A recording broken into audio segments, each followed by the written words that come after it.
Nous finissons par trouver l'adresse de l'une d'entre elles. C'est Linda. Buongiorno. Ma fille est née comme ça. Elle est hydrocéphale.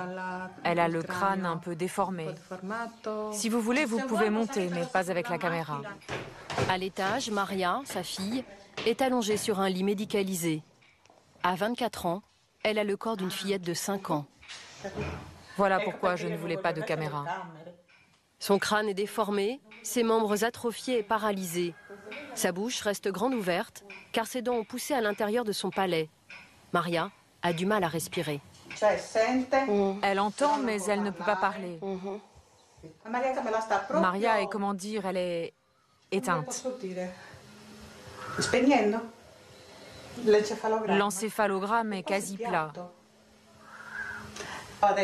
Maintenant, il est impossible de la laisser seule, car elle peut suffoquer, vous comprenez? C'est tellement difficile. À l'hôpital, ils m'ont dit qu'ils n'avaient jamais vu un monstre pareil. Pas vrai, Maria?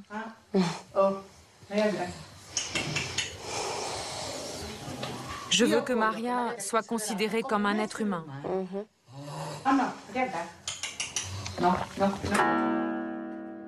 À la naissance de sa fille, cette coiffeuse a dû arrêter de travailler pour s'en occuper. Elle n'a jamais compris pourquoi la 11e de ses enfants était née comme ça. J'ai fait toutes les analyses à l'hôpital. Ils m'ont dit que ça ne venait pas de moi, que ce n'était pas de ma faute. Quand vous étiez enceinte de votre fille, est-ce qu'il y a un événement particulier, un événement militaire qui vous a marqué? Non, on entendait des explosions, comme des bombes.